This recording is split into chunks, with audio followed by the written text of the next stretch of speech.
অন্নপূর্ণা যোজনার গুরুত্বপূর্ণ আপডেট। অন্নপূর্ণা যোজনার ফর্ম ভেরিফাই করার কড়া নির্দেশ রাজ্য সরকার তরফ থেকে। অনেকের ফর্ম শেষ মুহূর্তে বাতিল হতে চলেছে, টাকা পেলেও টাকা ফেরত দিতে হতে পারে। জানুন বিস্তারিত তথ্য এই ভিডিওর মধ্য দিয়ে। Hello friends, welcome to my YouTube channel the web education.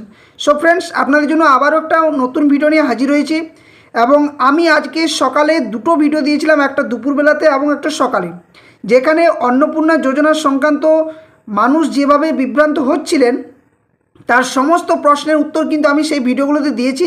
Video description বক্সে সেই ভিডিওর আমি লিঙ্কও দিয়ে দেবো, অথবা আপনারা চ্যানেলে দেখতে পারেন। এবং আপনাদের বলে রাখি, যেহেতু আমি এই কাজের সাথে যুক্ত রয়েছি ইনকোয়ারি অফিসার হিসেবে, তাই আপনাদের কিছু গুরুত্বপূর্ণ নির্দেশ বা নির্দেশিকা এবং সঠিক গাইডলাইন্স বা তথ্যগুলো আপনার সামনে শেয়ার করব। তো কেউ স্কিপ না করে ভিডিওটা শেষ পর্যন্ত দেখবেন, কারণ অনেক কিছু তথ্য বা গাইডলাইন্স যেগুলো মিসগাইড করে বিভিন্ন ইউটিউব চ্যানেলে ছড়ানো হচ্ছে, তাই কেউ বিভ্রান্ত হবেন না, একদম সঠিক তথ্য দেওয়ার চেষ্টা করব। আর থাম্বনেলের মধ্যে যে বিষয়গুলো উল্লেখ করেছি সত্যি এগুলো, কারণ এখন না হলেও পরবর্তী ক্ষেত্রে আপনাদের বলে রাখি, টাকা কিন্তু ফেরত দিতে হতে পারে। যারা মিসগাইডভাবে ফর্ম ফিল আপ করেছেন, হয়তো যে গাইডলাইন্স দেওয়া হয়েছে, মানছি সরকারের অনেক সময় বিভিন্ন পরিবর্তন ঘটানো হয়েছে যে গাইডলাইন্সের উপরে বা নির্দেশিকার উপরে, তবুও কিন্তু বলা হচ্ছে যে এখনও পর্যন্ত যারা এইভাবে মিসগাইড করে ফর্ম ফিল আপ করেছেন তাদের কিন্তু রিজেক্ট করা হবে। এবং তারপরেও যদি কেউ দেখেন যে টাকা পেয়ে আছেন, তাহলে অবশ্যই টাকা কিন্তু ফেরত দিতে হবে এবং তার পরিবর্তে আরও অন্যান্য কিছু ব্যবস্থাও কিন্তু রাজ্য সরকার তরফ থেকে নিতে পারে। তো সমস্ত তথ্যগুলো এক এক করে শেয়ার করব, কেউ স্কিপ করবেন না। যারা চ্যানেল নতুন ভিউয়ার্স রয়েছেন অবশ্যই বলবো একদম অথেন্টিক গুরুত্বপূর্ণ আপনাদের করা প্রশ্ন, আপনাদের মতো প্রশ্ন যে উত্তর, সেগুলো আমি দেওয়ার চেষ্টা করব। কোনো যদি ডাউট থাকে অবশ্যই আপনারা কমেন্ট বক্সে কমেন্ট করবেন। যথাসাধ্য আমি নিজের মতো করে আপনাদের যতটুকু সাহায্য করার পথপ্রদর্শক হিসেবে সেই গাইডলাইন্সগুলো দেওয়ার চেষ্টা করা হবে উত্তর আকারে কমেন্টে। তো চলুন ডিটেলস আলোচনা করা যাক।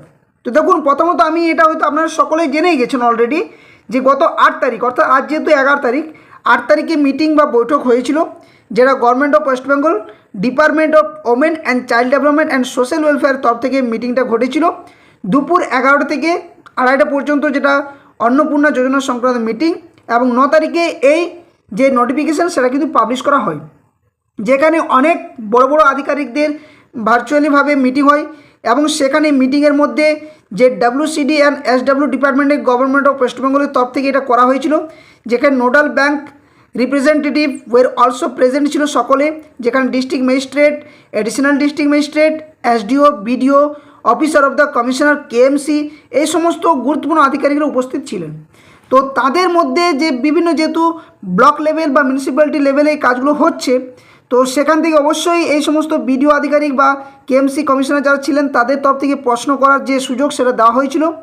এবং ওনারা প্রশ্ন করেছিলেন ডিপার্টমেন্টকে যে এই ধরনের যে কেসগুলো ঘটছে সেখানে কি করা যায়। তো কোন কেসগুলো, একটু প্রথমত সেটা যখন প্রশ্ন করা হয়, সেকেন্ড পেজে রয়েছে বিষয়টি, এই বিষয়গুলো একটা আপনারা জেনে নিন।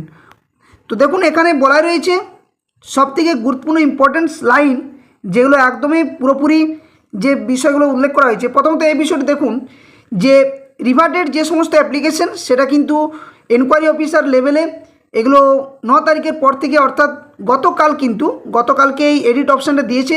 তো যাদের রিভার্টেড ফর্ম রয়েছে আপনারা এনকোয়ারি অফিসারের সাথে যোগাযোগ করুন, এবং রিভার্টেড ফর্মগুলো যাদের রয়েছে বা রিভার্টেড স্ট্যাটাস যাদের দেখাচ্ছে, আপনারা এডিট করতে পারবেন এনকোয়ারি অফিসারের কাছে গিয়ে।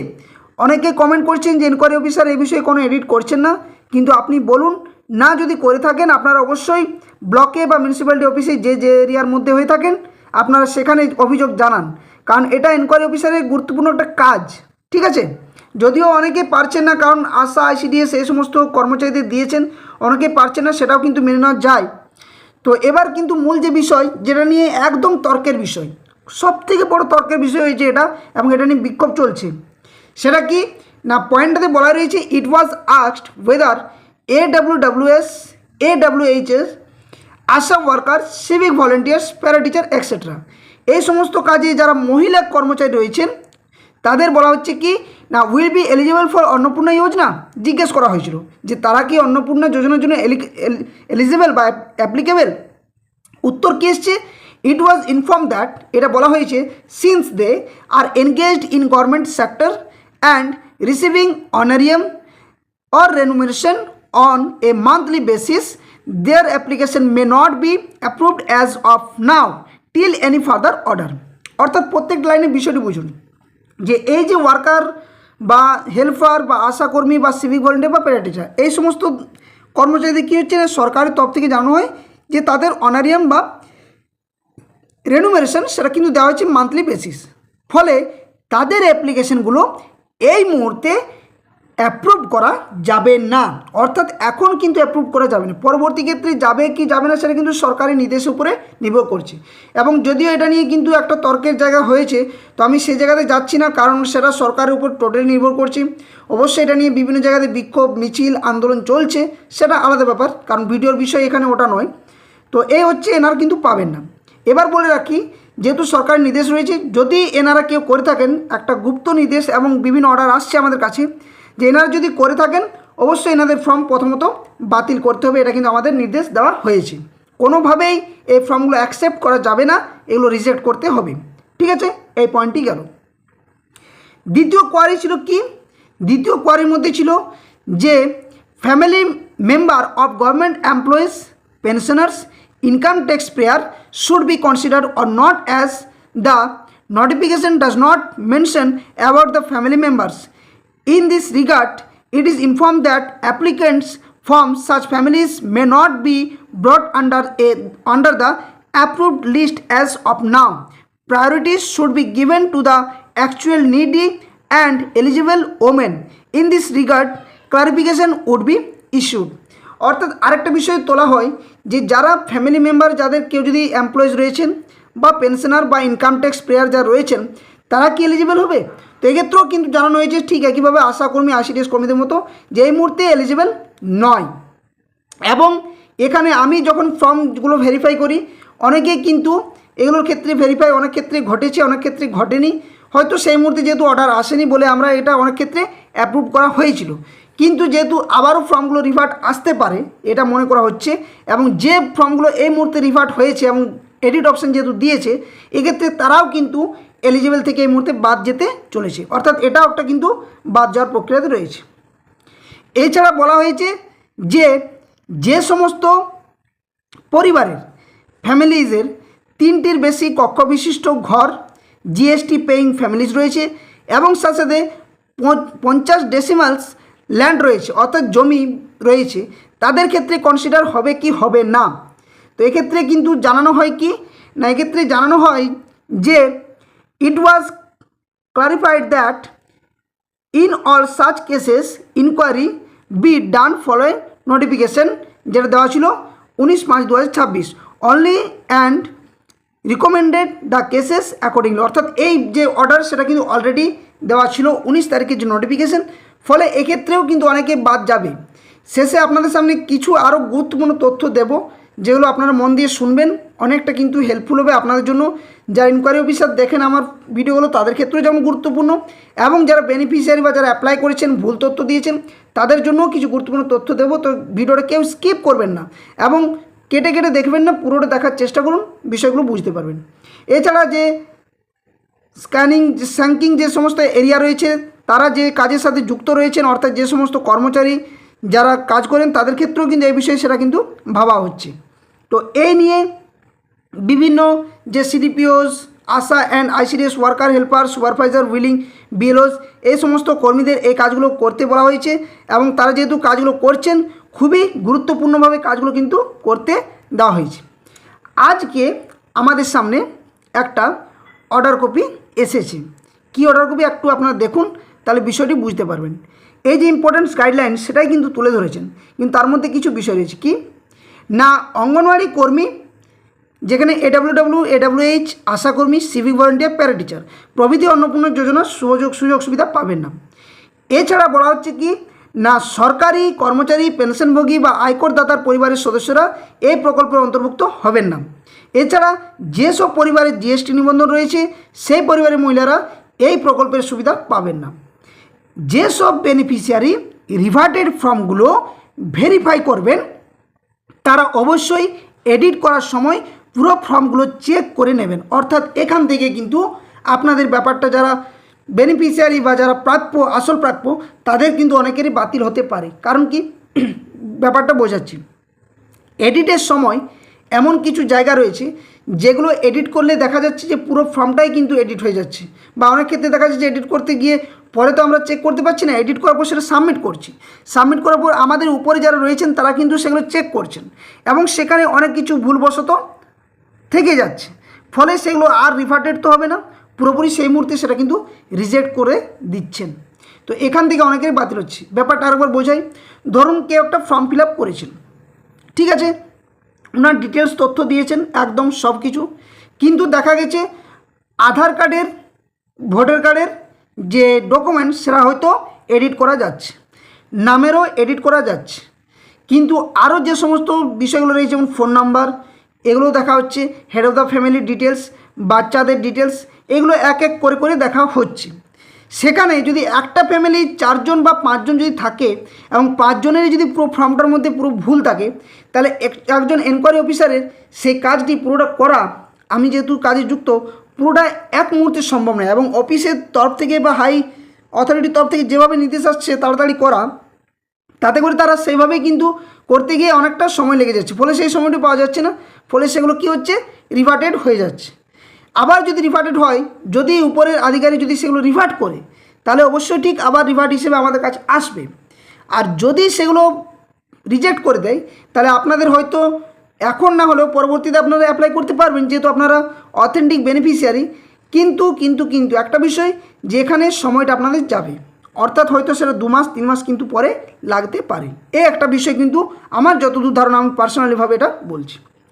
এবার একটা বিষয় আমরা চেক করতে করতে দেখতে পাচ্ছি যে আধার কার্ড এর অ্যাড্রেস অবশ্যই পশ্চিমবঙ্গের হতে হবে, সেটা মাস্ট চেক করবেন। অর্থাৎ এখানে কি বলা হয়েছে যে যাদের আধার কার্ড দেখবেন অনেকেরই হয়তো আমাদের স্টেটের না হয়ে অন্য স্টেটে হয়তো তার বাপের বাড়ি কি অন্য জায়গাতে স্টেটের অ্যাড্রেস পুরোপুরি রয়েছে। বিশেষ ক্ষেত্রে মহিলাদের ক্ষেত্রে এটাই ঘটে যে ওনারা আধার কার্ড হয়তো আপডেট করেননি, ঠিক আছে, সেখানে হয়তো স্বামীর নামের জায়গায় বাবার নাম লেখা আছে, সেটাও মেনে নেওয়া যায়।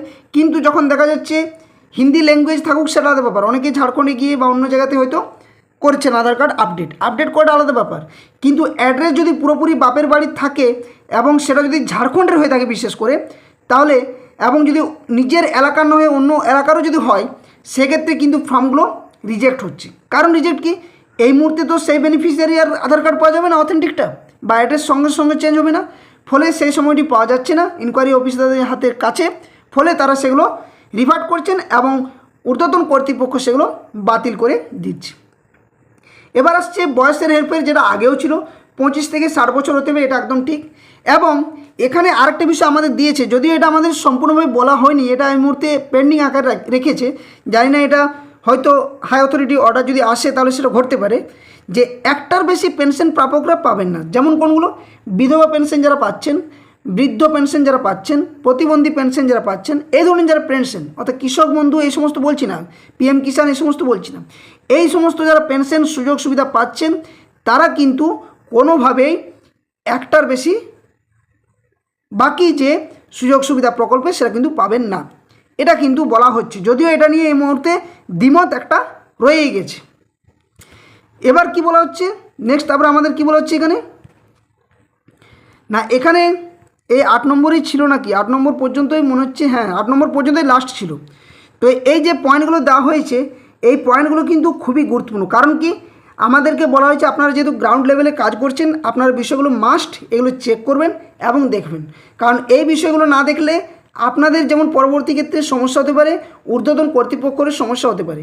তাই যে জন্য আমি আপনাদের থাম্বনেলটা দিয়েছিলাম বিষয়টি উল্লেখ করার জন্য, যে অনেকেরই কিন্তু ফর্ম বাতিল হতে পারে এবং অনেকেরই কিন্তু টাকাও ফেরত দিতে হতে পারে।